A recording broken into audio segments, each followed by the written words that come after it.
things of that sort. Like just seeing all these things. I know it's been part of this class as well. And of course, we refer to it as pestilence because that's what children of Israel were stricken with pestilence of the land because of their disobedience. And so, again, we all know it's a part of life. In our lesson today, we're actually going to look at how to correctly ask for healing, which I think is a pretty important lesson given today's time and something that can easily be forgotten about, I will say. And just a quick overview of where we are. We're still looking at some of God's faithful servants in Scripture. And this time we're going to be looking at the Roman centurion soldier. And today's lesson actually comes out of Luke chapter 7, verse 1 through 10. And it's a lesson entitled, Jesus Heals a Centurion Servant. That's the title of the lesson. Welcome, everybody.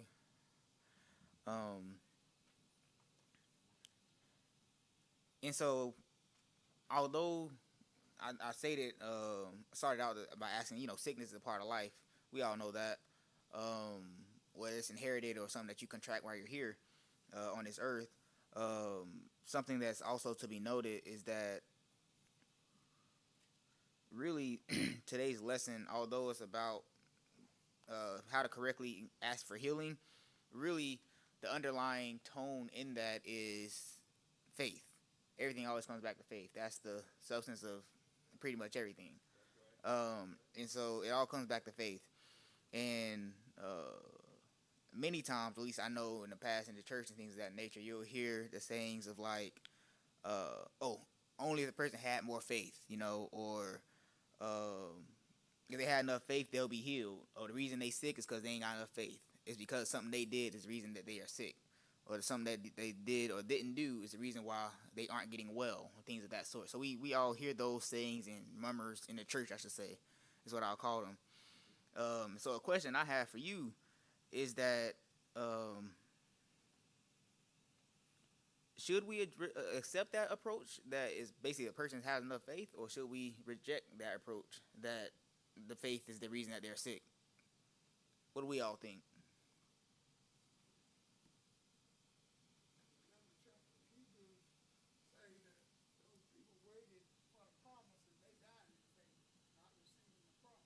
Mm-hmm. Right.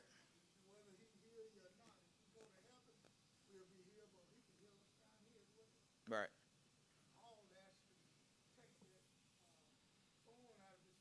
Mm-hmm. Right.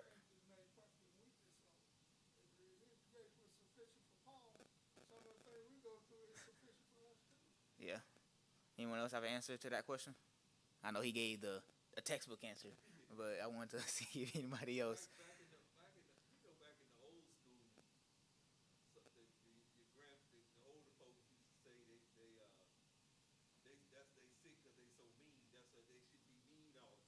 Mm-hmm.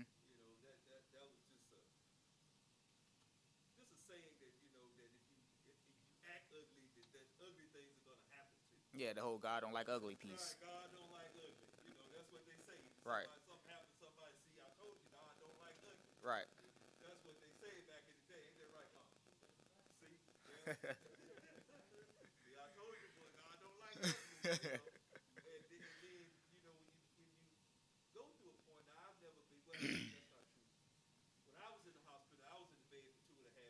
Mm-hmm.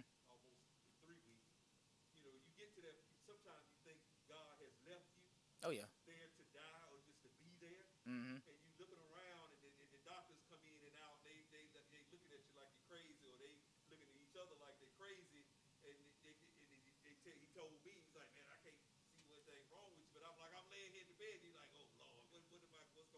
Mm-hmm. Right. Mm-hmm.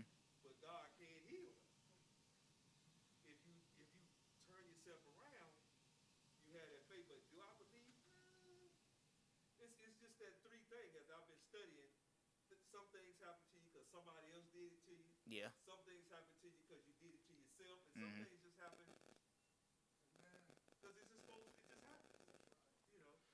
Right. And so, uh, pretty much, I guess the answer, well, y'all pretty much have already said it, right? You're supposed to. So it's a, I want to say a two-sided sword, right? But some people, well, the what the text tells us to say is we reject that, and I agree with that actually, because we know, of course, God is able to heal and stuff like that.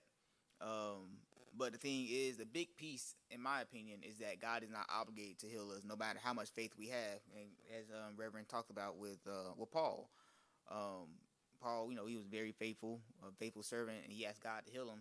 And God's like, "Nah, I'm gonna let you. You'll be alright." And you in your weakness, I made perfect. I made stronger. And so it's not a question of how much faith you have when you ask for healing, right? It's a question, or sometimes, I mean, yes, although faith is great, we all need faith. We always must know that the final answer comes from God, comes from above. Some things He just has determined for us to go through. Sometimes there is no answer to the question. You can ask as much as you want, but the answer ain't gonna change, or the result won't change. At least you won't hear back. And that actually takes me back to the principle of today's lesson, which is to recognize the importance of faith, and God's will when we're praying for healing. Because God's will, like, yes, faith is very important, right? We all know we are faith believers. However, God's will is something that we cannot forget about. Because if you try to operate without God's will, of course, everything will go wrong, no matter how much faith you got. Let me go ahead and read. Well, actually, a parallel I'll have is, like, we all just had the lottery winnings and everything that came out. The news about that. Everybody praying. My dad sent a message in the family group chat, so ain't nothing wrong with me, but just pray for me so that my numbers hit. We all have our faith. Hoping that something will go right. But if it ain't God's will for your numbers to hit, because shoot, I prayed too. I'm like, God, you do this, I'll do this. Thinking, trying to up my chances, right?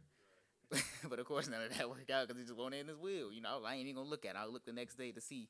I ain't gonna stay up trying to wait to see Him and everything. So that's a little fun I want to add to today's lesson. But I'll go ahead and read. Yes.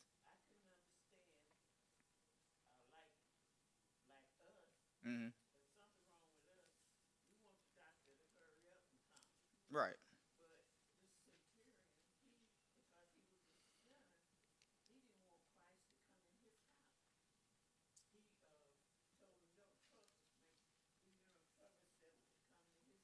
Mm-hmm. Right.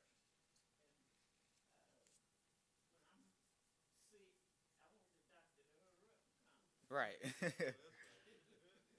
Yeah. Yeah. So I'll go ahead and read the today's passage that goes along with the lesson. But yes, you're exactly right. We want to hurry up. Mine comes out a different version out of the Bible, so I'll just read mine because it's a little plainer English to speak. It says, when Jesus had, again, we're coming out of Luke 7, chapter 7, verse 1 through 10. And it's titled, Jesus Heals a Centurion Servant. And it says, when Jesus had finished saying all this to the people who were listening, he entered Capernaum. There a centurion's servant, whom his master valued highly, was sick and about to die. The centurion heard of Jesus and sent some elders of the Jews to him, asking him to come and heal his servant. When they came to Jesus, they pleaded earnestly with him, "This man deserves to have you do this because he loves our nation and he has built our synagogue." Jesus went with them. He was not far from the house when the centurion sent friends again to say to him, "Lord, don't trouble yourself, for I do not deserve to have you come under my roof. This is what I did. This is why I did not even consider myself worthy to come to you." Because he sent somebody else. But say the word, and my servant will be healed. For I myself am a man under authority, with soldiers under me. I tell this one, go, and he goes. I tell this one, come, and he comes. I say to my servant, do this, and he does it. When Jesus heard this, he was amazed at him and turned to the crowd following him and said, "I tell you, I have not found such great faith, even in Israel." Then the men who had sent returned to the house and found the servant well. And so that's a quick run through of what today's where today's lesson is coming from, at least that piece of scripture. And a little bit of background, or I guess coming from it, this story comes, or the text tells us that this story comes after Jesus is finished praying on the mountain, and then he's also delivering the Beatitudes to the congregation of people that he's following, pretty much, his posse, if you want to call it. And pretty much, and during that's when Jesus explained to them pretty much the kind of behavior those in the kingdom of God show in their life. Like, it exudes when you're part of something. Like, people are going to be able to recognize it because of how you act, pretty much. Like, yeah, that's just pretty much what that is. And so the lesson starts out with a centurion, whom a lot of us always hear that word centurion. We know, okay, it's a Roman soldier, because they was, Rome was over them at this time. But a centurion is much more than just a Roman soldier. He is, in the name, it implies like, the name actually implies what he does. So a centurion, he's a Roman. He's in the army, but he has 100 people up under him. So imagine being in charge of 100 people, and they do exactly what you say and go where you go and do what you do and things of that sort. Like, you're over 100 people. It's almost like if you're working, you got 100 people that report to you. That's pretty much what a centurion is, and also that we can get that title as well from the root word cent, which means 100. Kind of like a cent is 100 pennies make $1. It's a cent. So cent is 100. Well, and so pretty much, as we go, we quickly see that this centurion isn't like, or we can conclude that this centurion isn't pretty much like all the other centurions in that area, right? He is a normal one, or in, I guess, layman's term, the Lord softened them up, in my opinion, right?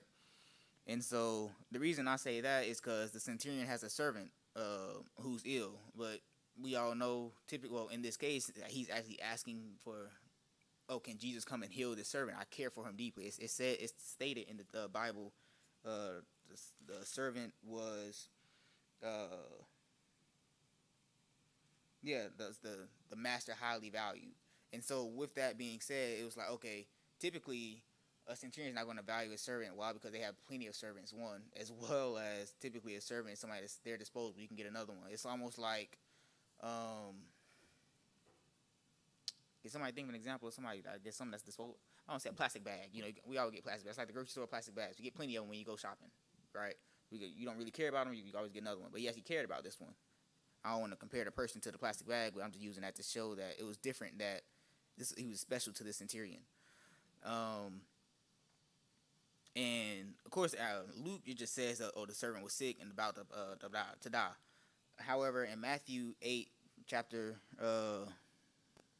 verse, what was it, 5 through 13, if I'm not mistaken? Yeah, 5 through 13. It tells us that the servant was pretty much stricken with palsy, some sort of palsy, which was, of course, a tormenting disease, what the text states it as. But I remember I met a kid when I was in school one time who had palsy, and he wasn't a well kid. He wasn't, a athletic kid and things of that sort. Because it's like he was always sick and things like that. And so, pretty much hearing of Jesus, because of course, like, if you over an entire town, you gonna know pretty much what's moving and shaking in that town to a degree. Something that keeps bubbling up, something that keeps popping up, right?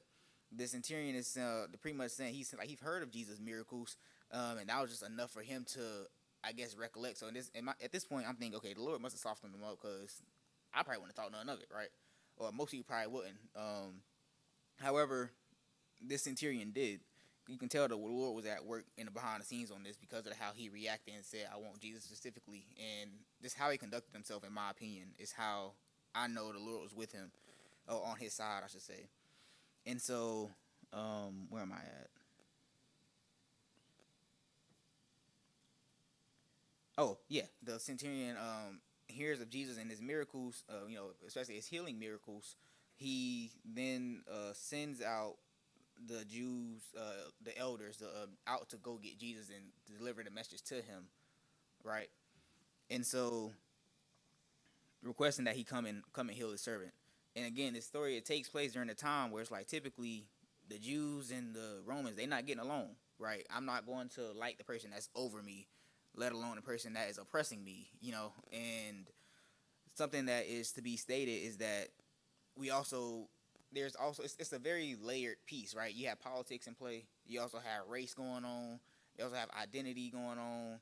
It's a lot of different pieces to this puzzle that would normally cause barriers, but at this point it seemed to be none. There seemed to be none, right? It seemed to be that the Centurion was able to make the request, and the Jewish leaders would just go and do it, right? And they're not under his control. Well, they are, but they aren't his soldiers, you know. And so, with that being said, it's you would not expect them to act the way they did, right? Like typically there's supposed to be some sort of animosity between them, but instead you see respect and camaraderie, which is the exact opposite of what you would expect. Which again, at least tells me, okay, the Lord is at play. His hand is at work, and there's something that's about to move, something's about to shake, right? Just because something that ain't supposed to happen is happening. The cats and dogs, they getting along. They ain't supposed to get along. They only supposed to like each other, but they getting along real good. They sharing food even.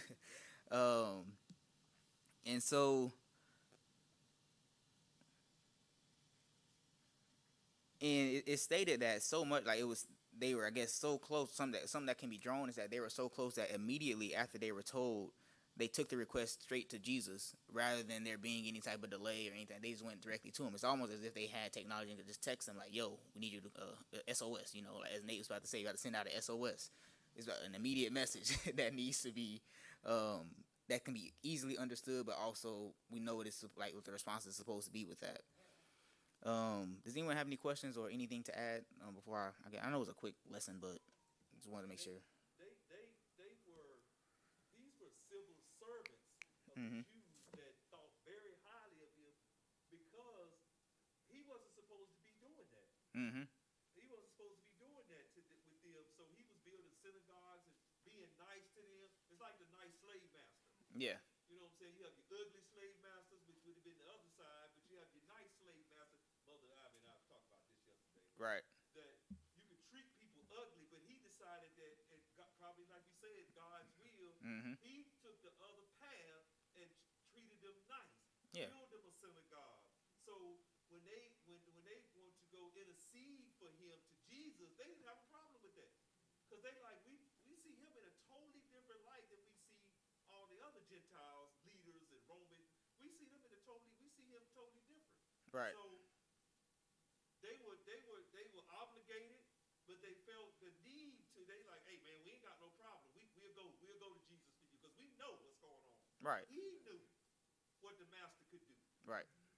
All he wanted to know was would he be willing to do it. Mm-hmm. He already knew the master could do it because he heard. Like you said, it's small. They hear things that's going on. So his thing was, I'm gonna go take this shot. And the guy's like, hey, we'll go intercede for you. Right. And like you said, there was a difference. The other difference was between Luke and Matthew was one said that, like in Luke said, he sent them out, but Mm-hmm. in Matthew it said he went out himself. Right. So that was we ain't gonna get into the differences between who did what, who didn't do what. Right. But that was another account that was different that I thought was interesting in the book, Mm-hmm. where how Luke and Matthew had some of his instances they had two different kind of accounts of what the situation was. But anyway. Yeah. I wasn't even gonna bring that up because I ain't want to confuse folk who ain't read it. So I'll go ahead and clear that up real quick. The difference, like between Matthew and Luke, Matthew said, "Oh, the servant went out himself," and Luke said, "Oh, he sent representatives out to speak for on his behalf." The way to make those two come together is that pretty much in the centurion sending servants, that's pretty much him sending himself. Because if I know growing up in the household, if my mom says, "Oh, tell your brother I said come here," if I just go and say, "Oh, mom said come here," that's pretty much the same as my mom saying come here because I'm on her behalf at that point. And so it's like if your authority is that strong, I ain't saying ruling with an iron fist, but if it's strong enough, it's enough that it's the same thing. It's an even exchange, and so that's what clears that up. But thank you, brother Nate. I was definitely going to include that piece, and so I think another piece that's interesting here in the lesson is that we hear the Jewish leaders, like, one of the first things they say is, "Oh, he's deserving. You should. This is why you should come." Like, not just he just said, "I just keep telling him to come heal my servant." They took it upon themselves to say, "Oh, he's deserving to come. He is deserving for you to come heal his servant, and this is why." Right. But it's something we have to remember or recall about the Jewish leaders, as well as with Jewish culture at this time, is that Jewish culture is a lot. They're a lot of faith by works type of people, right? And again, that's although that's great. We all know now that New Testament, we're in a New Testament, that is not required, right? Of course, they don't know this yet, but again, that's not required. That works isn't required. They're pretty much throwing out the works that, oh, Jesus, like this is what he's done. This is why he's deserving, because Jesus himself was technically Jewish as well. And so, even though he was God, of course, but he still was a Jewish rabbi. And so, of course, he's going to follow those customs to an extent, because that's the culture he grew up in as well. And so,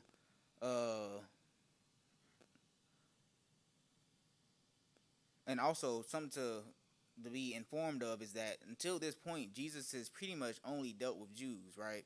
But now we're seeing him start to begin to pay attention to Gentiles and their requests, and try to start to help them out and enter their community, do things for them as well.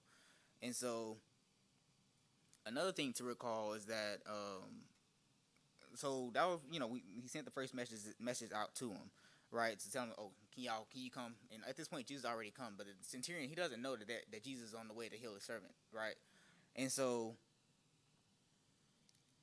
another thing to recall, that in Jewish culture, that because again, they typically, Jews and Gentiles won't mix too much. They don't intermingle, right? And that's because like, you as a Jew, you can't even enter someone who's not of the faith. You can't enter their home because you'll become defiled, which will make you unclean, which will prevent you from being able to participate in certain parts of their religion, right? Certain parts of the faith you can't even participate in until you are then clean again. And so, with this being the case, right, as the centurion being over this city, I will say, or pretty much like he's in this region, he's starting to understand and learn some of the customs of the people that you are around, because that's what makes the job easier, right? It's one thing to be over somebody, but it's another thing to be over people that actually like you. When you over people that actually like you, or you are with people that actually like you, you have less trouble. Your job becomes easier. Their life becomes easier. It's a win-win, right? And so pretty much he recognized this, and so he sends another message to Jesus, and sends another group of people to Jesus saying, "Oh, you don't even have to come in, right? It's not necessary for you to come in." Because he's realizing the fact that, oh, if Jesus comes in, he will become technically unclean and won't be able to, like, pretty much it'd be easier if he just didn't have to, right? If he didn't, and of course we know Jesus, like, he gonna do it anyway. But he also didn't know that Jesus was already even replied to the first message at this point, correct? So it's like almost like a double text. And I know y'all, I guess y'all, I don't want to assume, but I know for me, typically we don't double text friends or double text people, right? We just send one message, and you send that one message, that's supposed to be enough. We know they got it because it says delivered on the message, so ain't no need to send another one.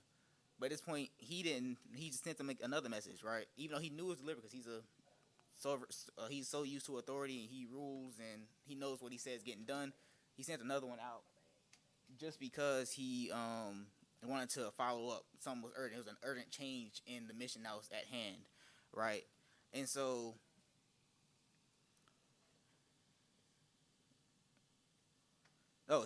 in this message, he went ahead and said that, oh, he felt unworthy of Jesus even stepping foot in his house, right?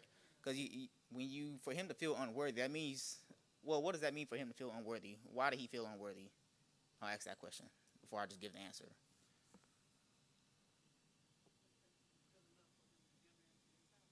Right, he wasn't good enough to enter his house. Anyone else have a reason why someone can feel unworthy? Yeah.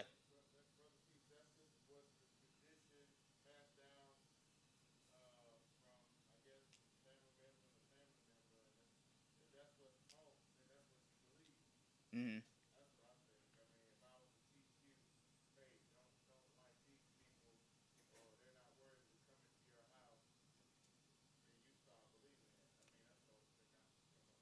Yeah.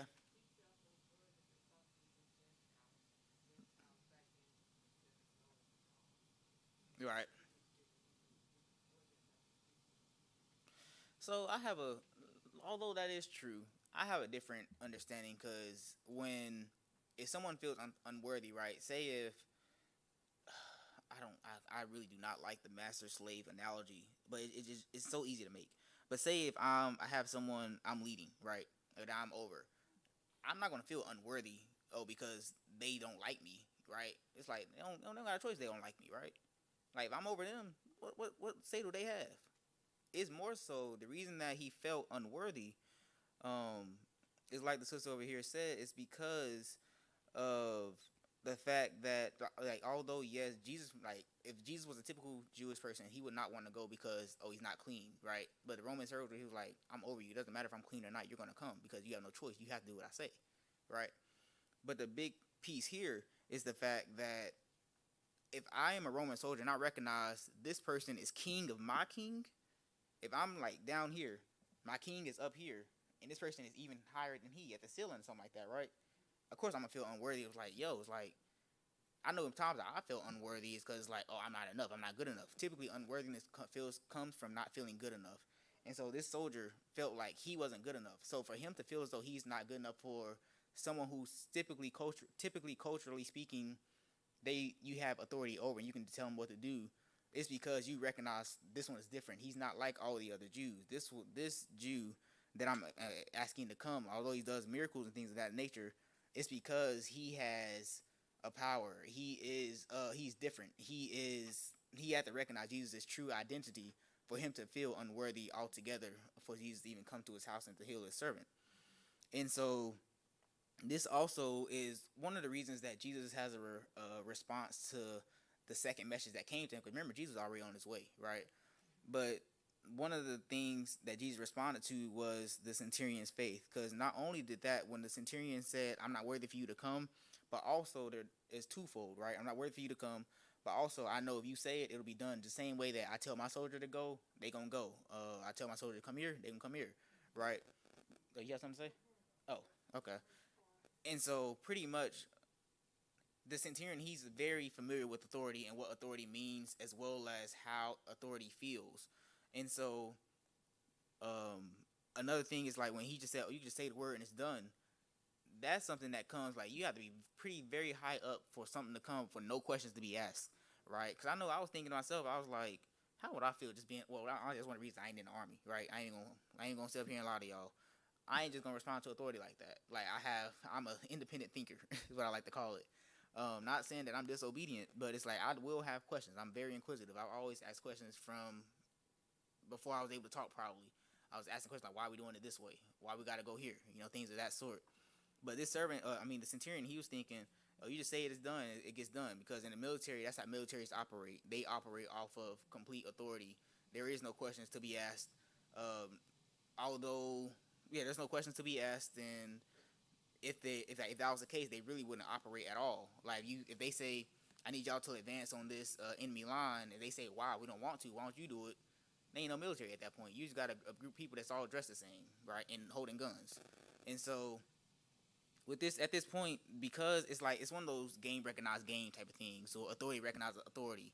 The centurion recognized that Jesus, this man he sent after, he had, because of his ability to heal things in the past, or heal people in the past, right?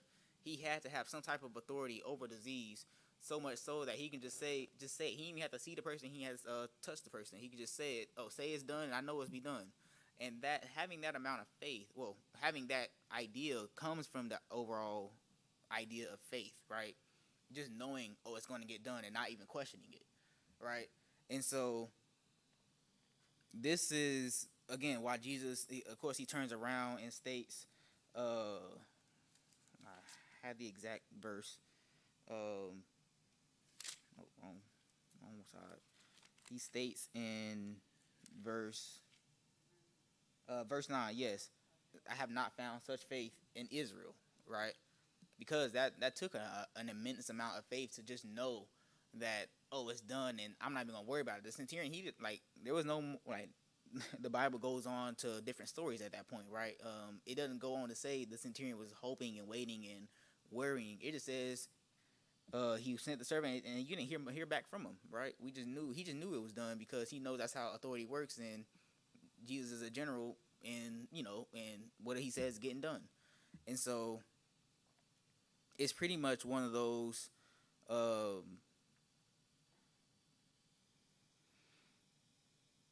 it's one of those things where it's like, it's such a faith where, or it's such a thing that is so strong that we all should typically strive to be, right. That's the reason that it's even part of our Sunday school lesson.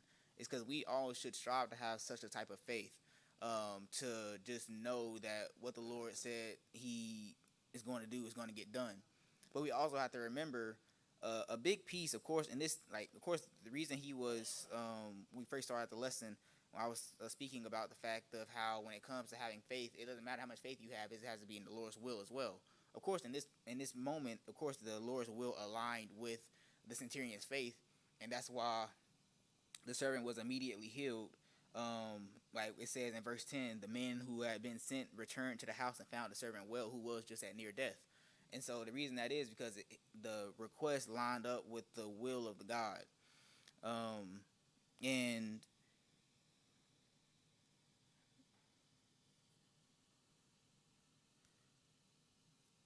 well, I guess I'll ask anyone have any questions before I keep going. 'Cause I know I've been on a run.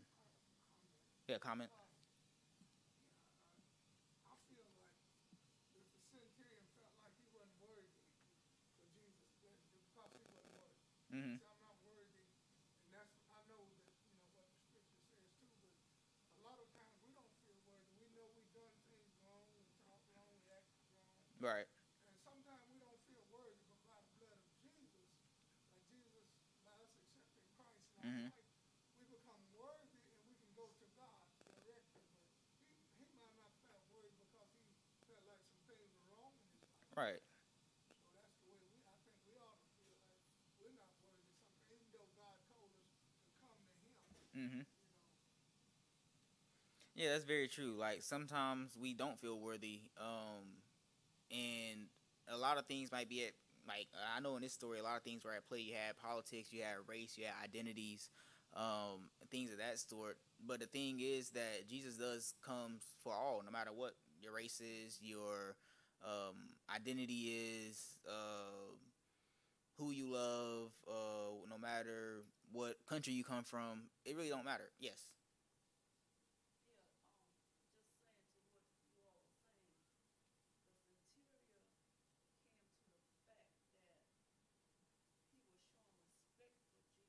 Mm-hmm. Right. Mm-hmm.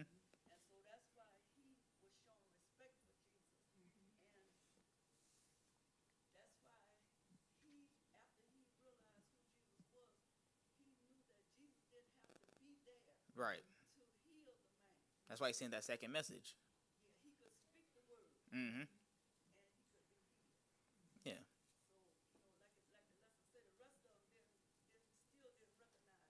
Right. Exactly. And that's also another piece to remember that I remember,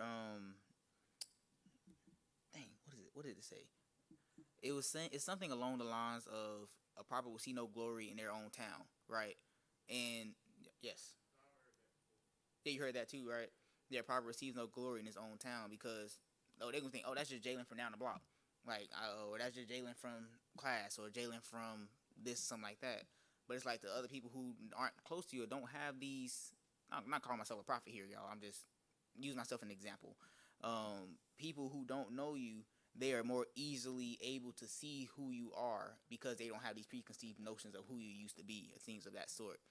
And not that Jesus even had a story that he turned around, but it was more so just the fact that sometimes people closest to you won't recognize what you're truly worth or who you truly are because they just so used to being around you, or they have their own built up notions, which we all can probably attest to, those who feel closest to, or moments we feel that those who are closest to us don't even know us or know who we are, or what we can do, or what we do, things of that sort. They don't really respect it, right? Um,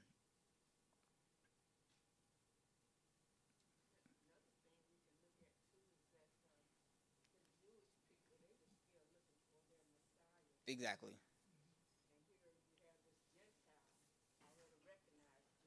Mm-hmm. Exactly. Right.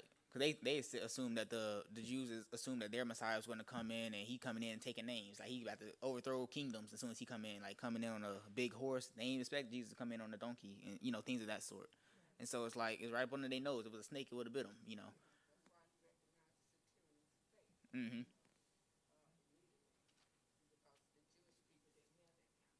Exactly. You had a question in the back. I was gonna say the Jews, they don't, or the Muslims, they don't believe that Jesus was the Savior. They just believe he was a prophet sent by God. Right. So they don't see that anyway, and that's been like that for forever. Yeah. Exactly. And I want to say something real quick about this movie called Ben Hur. I'm pretty sure y'all saw that a long time ago. The guy saw Ben Hur saw Jesus when he was younger, working on the roof, Yeah.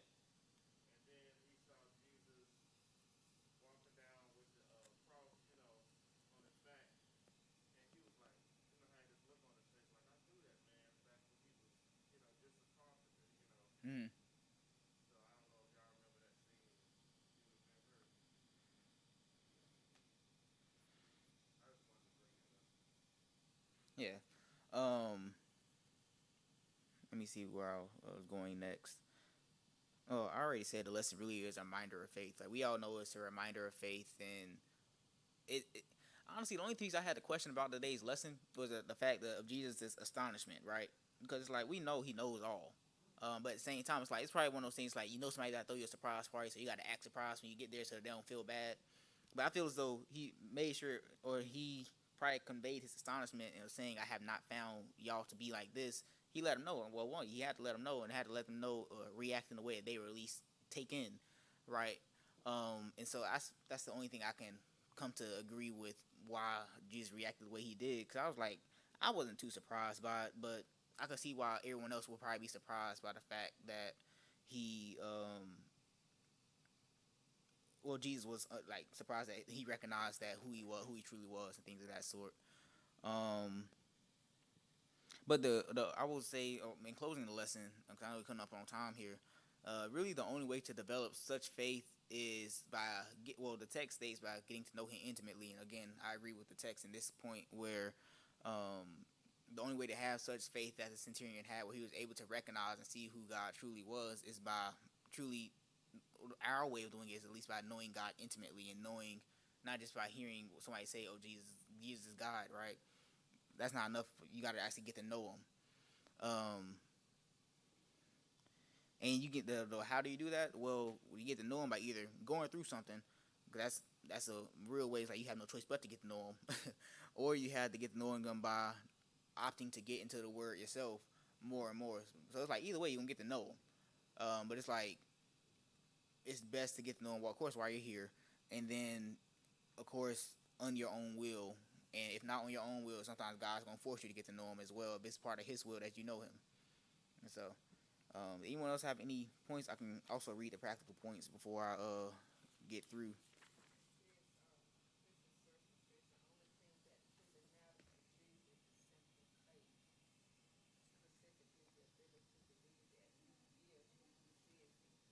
Mm-hmm.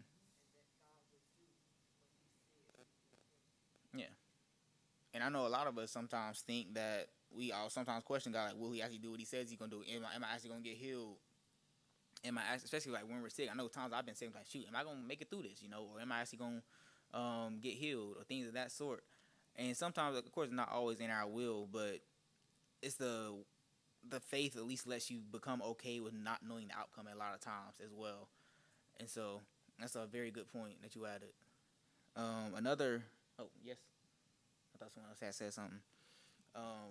Another point that was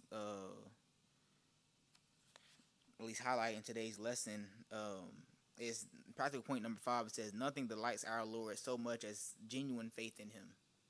Like truly believing He says who He is, who He says He is, as well as He's going to do exactly what He says He's do, like Sister Blondine said. And so that's what I guess I'll leave us with as we close out today's lesson. Anyone have any final thoughts?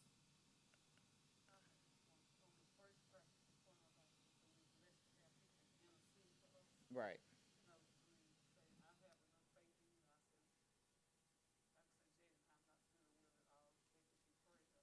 Right. Yes, we definitely need those to intercede for us. Mm-hmm.